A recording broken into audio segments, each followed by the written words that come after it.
मित्रों नमस्कार। GS study group YouTube channel में आपका हार्दिक स्वागत और अभिनंदन करता हूं। आज हम राजस्थान भूगोल के अंतर्गत हम राज्य का अपवाह तंत्र के बारे में पढ़ रहे हैं और आज हम अरब सागरीय अपवाह तंत्र के बारे में पढ़ेंगे। हमने पिछले वीडियो में आंतरिक अपवाह तंत्र के बारे में पढ़ा है। आपने हमारा यदि पिछला वीडियो नहीं देखा है तो इस यूट्यूब चैनल के प्लेलिस्ट में जा करके उसे पहले देख लें। तो शुरुआत करते हैं दोस्तों आंतरिक अपवाह तंत्र के अरब सागरीय अपवाह तंत्र के राजस्थान में अरब सागरीय जो अपवाह तंत्र है वो कौन कौन सी नदियाँ बनाती हैं इसके बारे में पढ़ते हैं। तो अरब सागरीय अपवाह तंत्र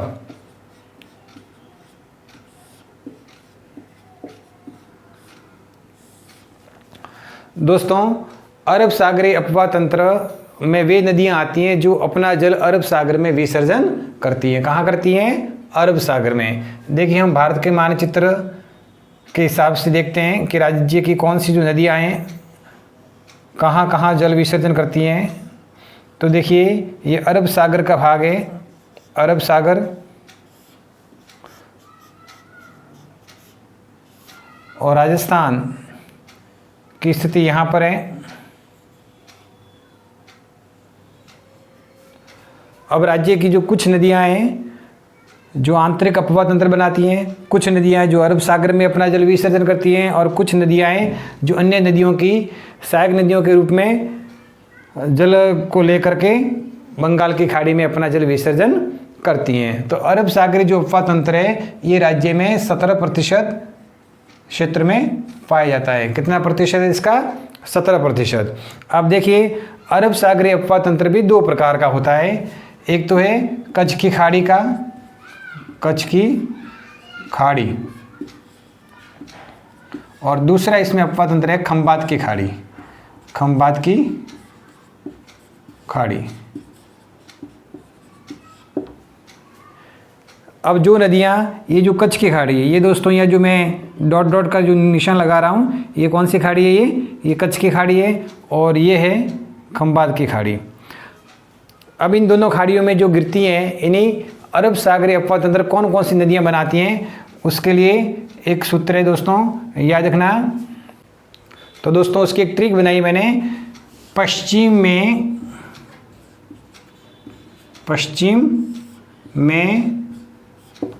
सालू माँ सोजा, सालू माँ सोजा। सालू माँ कहाँ सोजा? पश्चिम में। इस ट्रिक में दोस्तों अरब सागरीय अपवाह तंत्र की सभी नदियाँ आ जाती हैं। देखिए यहाँ पर पश्चिम से मतलब है पश्चिमी बनास, पश्चिमी बनास, यह मैं साइलेंट है। सा से साबरमती, साबरमती, या लू से लूणी, लू से लूणी,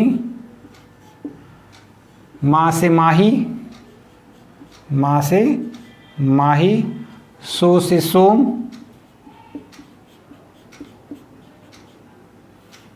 और जा से जाखम। ये मुख्य जो 6 नदियाँ हैं ये सभी राज्य की जो नदियाँ हैं वो अरब सागरीय अपवाह तंत्र बनाती हैं। अब इसमें से पश्चिमी बनास और लूणी है जो कच्छ की खाड़ी में गिरती है, ठीक है ना। लूणी है और पश्चिमी बनास दोनों नदियां हैं जो कच्छ के खाड़ी में अपना जल विसर्जन करती हैं। और इसके अलावा साबरमती, माही और माही की ये दोनों सहायक नदियां अपना जल विसर्जन खंबात की खाड़ी में करती है।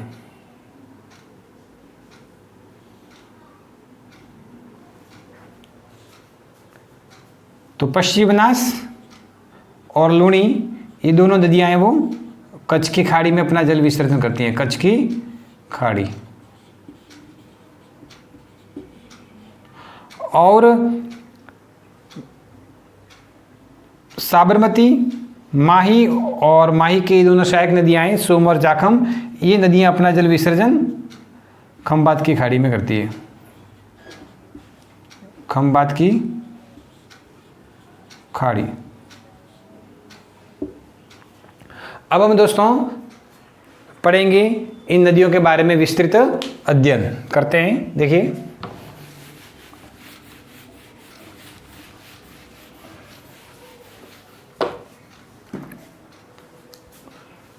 तो शुरुआत करते हैं सबसे पहले खंबात की खाड़ी में गिरने वाली नदियाँ। खंबात की खाड़ी में गिरने वाली मुख्य दो नदियाँ हैं, तो साबरमती और दूसरी नदी है माही।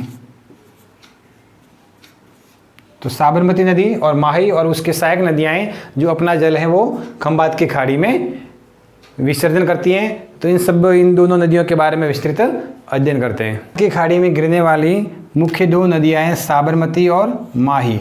इन दोनों नदियों के बारे में विस्तृत अध्ययन करते हैं। तो सबसे पहले हम पढ़ते हैं साबरमती। साबरमती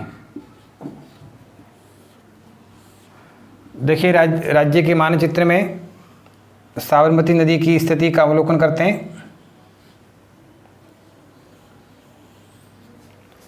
साबरमती नदी का जो उद्गम यहाँ पर उदयपुर है और उदयपुर में यहाँ पर कोटड़ा उदयपुर से इस नदी का उद्गम होता है। कहाँ से होता है? कोटड़ा उदयपुर में उद्गम होने के पश्चात ये राज्य में 45 किलोमीटर प्रवाहित होती है। राजस्थान में कितने किलोमीटर प्रवाहित होती है? 45 किलोमीटर। और यहीं पर राज्य में एक देवास बांध बनाया गया है। उदयपुर में क्या बनाया गया है? देवास बांध। देवास बांध कहाँ बनाया गया है? उदयपुर जिले में। उदयपुर जिले में ही एक यहाँ इसी नदी पर देवास सुरंग भी बनाई है, जो उदयपुर की जो जिले हैं उसमें जलापूर्ति होती है इस देवास सुरंग से भी। एक देवास सुरंग है जो 11.5 किलोमीटर इसकी लंबाई है। इसी सुरंग के माध्यम से जो उदयपुर की जो जिले हैं उसमें जलापूर्ति होती है। तो उदयपुर के पश्चात ये नदी गुजरात राज्य में प्रवेश करती है। साबरकांठा, गुजरात का जो साबरकांठा जो जिला है वहाँ पर इस नदी का प्रवेश गुजरात में होता है। साबरकांठा गुजरात। साबरकांठा गुजरात में प्रवेश होने के पश्चात ये आगे खंबात की खाड़ी में जाकर के अपना जल विसर्जन करती है। कहाँ पर करती है? खंबात की खाड़ी।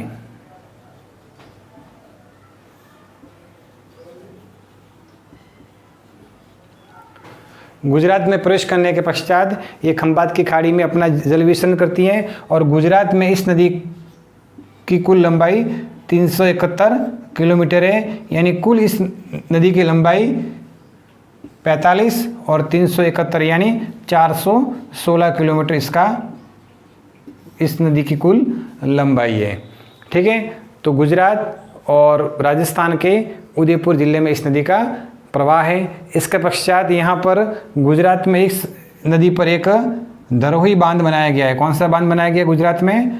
धरोही बांध इसी नदी पर गुजरात में बनाया हुआ है। और इस नदी के तट पर गुजरात के दो मुख्य जो शहर हैं अहमदाबाद और गांधीनगर इस नदी के तट पर आए हुए हैं। कौन से? गांधीनगर और अहमदाबाद। ये दोनों जो गुजरात के बड़े जो शहर हैं वो इसी नदी के तट पर बसे हुए हैं। गांधी जी द्वारा अहमदाबाद में जो आश्रम बनाया गया है, साबरमती जो आश्रम, वो भी इसी नदी के तट पर स्थित हैं। तो ये ध्यान रखना, ये है साबरमती नदी। इस नदी की बहुत सारी सहायक नदियाँ हैं, जिसका ट्रिक भी इस सूत्र में बता देता मैं। इस नदी की कुछ मुख्य सहायक नदियाँ वे मेमावा से हैं। इस ट्रिक में दोस्तों साबरमती की जो कौन कौन सी जो सहायक नदियाँ हैं वो सभी आ जाती हैं। देखिए इनको हम देखते हैं। तो यहाँ पर वे से मतलब है वेतरक, में से मेशवा, माँ से माजम, वा से वांकल, से सेई और हैं से हथमती। ये दोस्तों सभी साबरमती की सहायक नदियाँ हैं। इसमें दो जो मुख्य नदियाँ इनके बारे में मैं बता देता हूँ। वांकल जिसका उद्गम है उदयपुर से ही होता है। उदयपुर में गोगुंदा की जो पहाड़ी है से इस नदी का उद्गम होता है, वांकल नदी का। और इस वांकल की सहायक नदियाँ हैं मानसी और पारवी। तो यहाँ पर मानसी नदी पर मानसी वांकल एक परियोजना भी संचालित है। मानसी और पारवी ये वांकल नदी की दो सहायक नदियाँ हैं और मानसी नदी पर ही मानसी वांकल परियोजना संचालित है। सई नदी, इसका भी उद्गम उदयपुर का एक गांव है पादरना गांव, वहाँ से इस नदी का उद्गम होता है। और इस नदी पर सई परियोजना 1977 से संचालित है। कौन सी परियोजना? सई परियोजना 1977। तो ये जो मुख्य जो सहायक नदियाँ थी साबरमती की। अब हम पढ़ेंगे दोस्तों माही नदी के बारे में। खंबात की खाड़ी में गिरने वाली दूसरी जो मुख्य नदी है वो है माही। दोस्तों देखिए राजस्थान का यहाँ पर दक्षिणतम जो भाग है वो ही इस मानचित्र में दिखा रहा हूँ। ये उदयपुर, डूंगरपुर, बांसवाड़ा और ये प्रतापगढ़ जिले।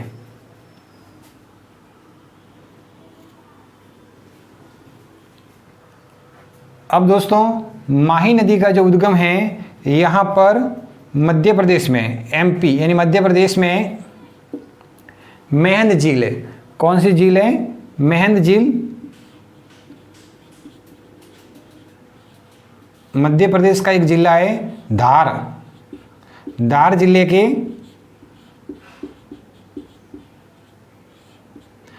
अममोरक की पहाड़ी, अममोरक की पहाड़ियाँ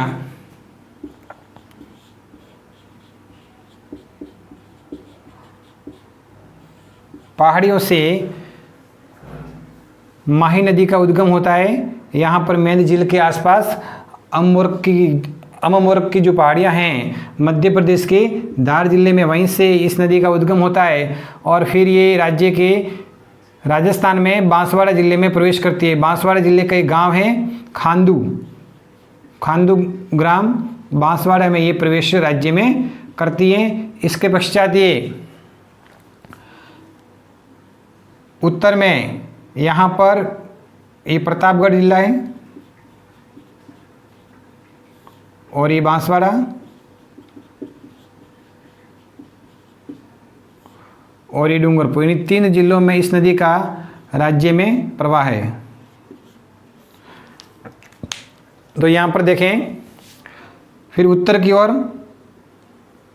बढ़ती हुई यहाँ पर डूंगरपुर और प्रतापगढ़ और बांसवाड़ा की सीमा बनाती है। प्रतापगढ़ और यहाँ पर इस नदी का जो उत्तरी बिंदु है वो नरवाली बांसवाड़ा है। नरवाली बांसवाड़ा इस नदी का उत्तरी बिंदु। तो प्रतापगढ़ और बांसवाड़ा की सीमा बनाती हुई बाद में ये डूंगरपुर और उदयपुर की सीमा बनाती हुई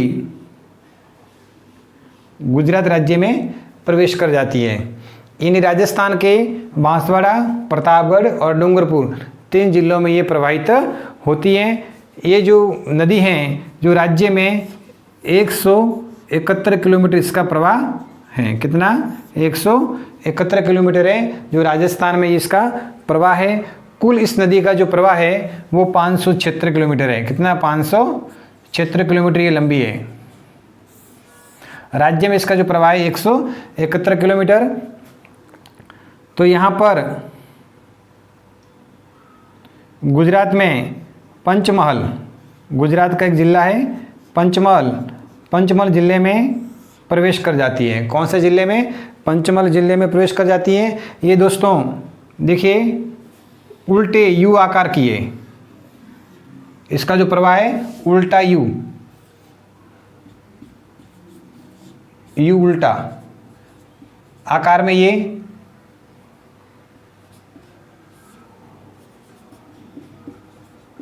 प्रवाहित होती है।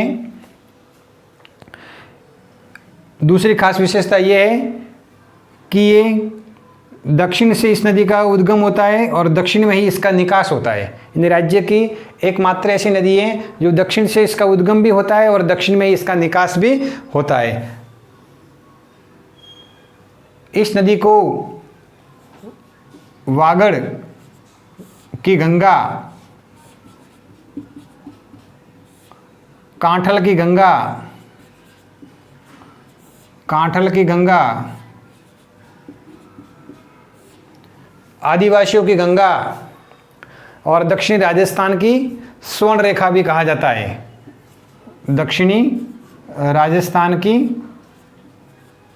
स्वर्ण रेखा, यानी इस नदी के बहुत सारे उपनाम भी हैं। आदिवासियों की गंगा भी कहा जाता है, आदिवासियों की गंगा, क्योंकि इस नदी पर आदिवासियों का जो प्रसिद्ध जो तीर्थ स्थान है बेनेश्वर, वो इसी नदी के तट पर स्थित है, इसलिए इसे आदिवासियों की गंगा भी कहा जाता है। दक्षिणी राजस्थान की स्वर्ण रेखा, कांठल की गंगा, वागड़ की गंगा आदि कई नामों से इसे जाना जाता है। यह नदी बांसवाड़ा, डूंगरपुर, प्रतापगढ़ यहाँ पर एक मैदान की रचना भी करती है जिसको 56 का मैदान कहा जाता है। कौन सा मैदान? 56 का मैदान, 56 का मैदान, यानी यहाँ पर 56 नदी नालों का एक समूह है, इसी आधार पर इसको 56 का मैदान कहा जाता है। तो दोस्तों आपको पता भी होगा 56 की पहाड़ियाँ कहाँ हैं, बाड़मेर में, वो भी ध्यान रखना। 56 का मैदान यही माही नदी के द्वारा निर्मित मैदान और 56 की पहाड़ियाँ बाड़मेर में। इसके अलावा देखिए माही नदी की और विशेषताएं।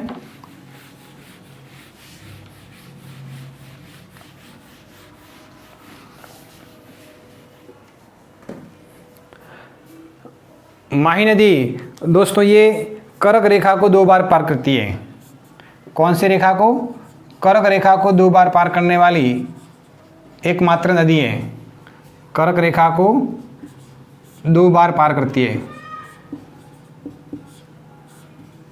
2 बार पार करने वाली ये एकमात्र नदी है, इसका भी आपको ध्यान रखना। और इस नदी पर दोस्तों सुजलाम सुफलाम क्रांति, सुजलाम सुफलाम क्रांति भी संचालित हैं, इस नदी से संबंधित हैं। याद रखना कि सुजलाम सुफलाम जो क्रांति जो चल रही है एक परियोजना, वो किस नदी से संबंधित हैं? तो दोस्तों ध्यान रखना माही नदी से संबंधित हैं। और यहाँ इसके अलावा इस नदी की जो मुख्य जो विशेषता है, यानी मैंने बताया कि यहाँ पर इसको आदिवासियों की गंगा भी कहते हैं, क्योंकि जो बेनेश्वर जो स्थान है वहाँ पर इस नदी में त्रिवेणी संगम होता है। बेनेश्वर जो स्थान है वहाँ पर त्रिवेणी संगम होता है, यानी 3 नदियाँ आकर के मिलती हैं। वो है सोम, माही और जाखम। सोम, माही और जाखम 3 नदियों का संगम होता है बेनेश्वर। और बेनेश्वर में भी संत मावजी का एक सबसे बड़ा जो मेला भरता है, जिसे आदिवासियों का कुंभ भी कहा जाता है। तो ध्यान रखना दोस्तों, बेनेश्वर इसी नदी के तट पर स्थित हैं, जहाँ पर त्रिवेणी संगम होता है सोम, माही और जाखम नदियों का। इसके अलावा ये नदी जो दोस्तों हैं राजस्थान की दूसरी नित्यवाही नदी है, राज्य की दूसरी नित्यवाही नदी है, दूसरी नित्यवाही नदी। तो प्रथम नित्यवाही नदी कौन सी है? चंबल। ये भी राज्य की एक दूसरी नित्यवाही नदी है। नित्यवाही का मतलब होता है हमेशा वर्ष भर चलने वाली राज्य की दूसरी नित्यवाही नदी है। इस नदी की सहायक नदियाँ कौन कौन सी हैं? वो मैं आपको दोस्तों एक ट्रिक के माध्यम से बताता हूँ। तो माही नदी की सहायक नदियाँ,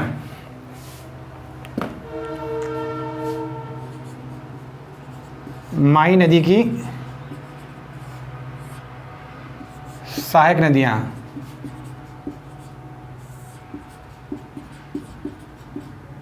इन नदियों को याद करने का दोस्तों ट्रिक है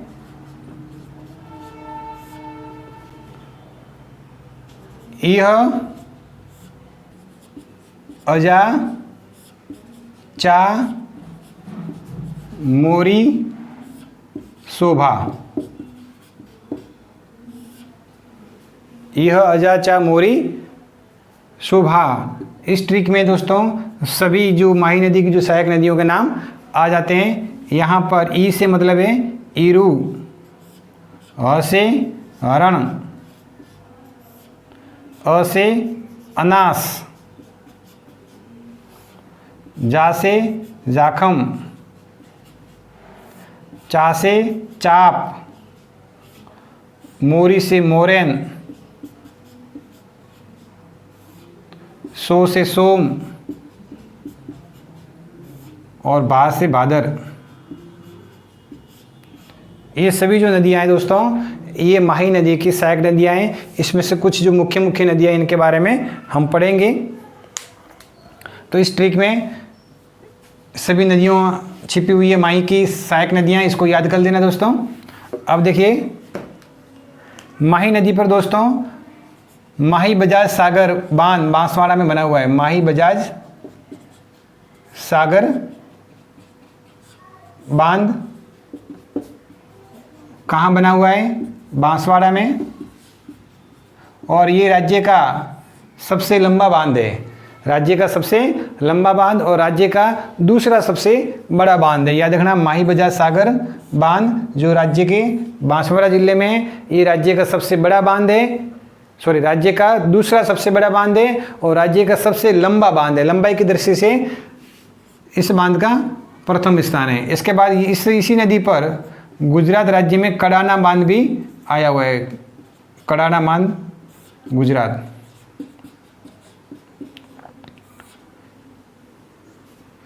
कड़ाना बांध गुजरात में इस नदी पर बांध बना हुआ है।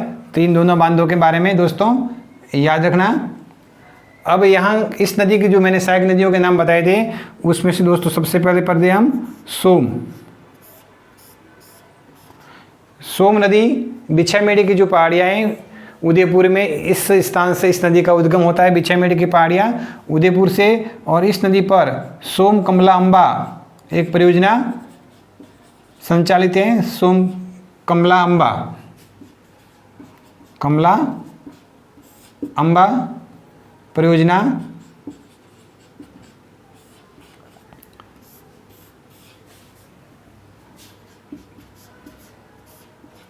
संचालित है। कौन सी नदी पर? सोम नदी पर सोम कमला अम्बा डूंगरपुर जिले में। कौन सा जिले में दोस्तों? ये डूंगरपुर जिले में ये परियोजना संचालित है। डूंगरपुर ये वो है जाखम। कौन सी नदी? जाखम, जो माही की मुख्य सहायक नदी है। ये सोम की सहायक नदी है और सोम माही की सहायक नदी है। जाखम नदी भंवर माता पहाड़ियाँ, प्रतापगढ़ से इस नदी का उद्गम होता है। कहाँ से? भंवर माता की जो पहाड़ियाँ हैं प्रतापगढ़, वहाँ से इस नदी का उद्गम होता है। और इसी नदी की पर जाखम बांध बना हुआ है। कौन सा बांध बना हुआ है? जाखम बांध, जो राज्य का सर्वोच्च बांध है। जाखम बांध, इसकी ऊंचाई है 81 मीटर। ये राज्य का सर्वोच्च बांध है। यानी सबसे ऊंचा बांध है राजस्थान का जाखम बांध, जो जाखम नदी पर है। और जाखम नदी का जो उद्गम है वो भंवर माता की पहाड़ी प्रतापगढ़ से होता है। इसके पश्चात ये नदी उदयपुर में जाकर के सोम नदी में मिल जाती है और सोम का वापस माही नदी में विलीन हो जाता है।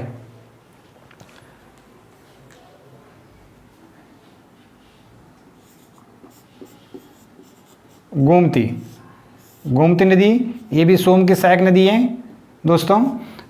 गोमती नदी का जो जल है वो राजसमंद और जैसमंद जिलों में जलापूर्ति के लिए इस नदी का जो जल है वो उपयोग में लिया जाता है। राजसमंद और जैसमंद जो जिले हैं उस जिलों में गोमती नदी का जो जल है वो उपयोग के लिए लिया जाता है, तो इसको भी ध्यान रखना।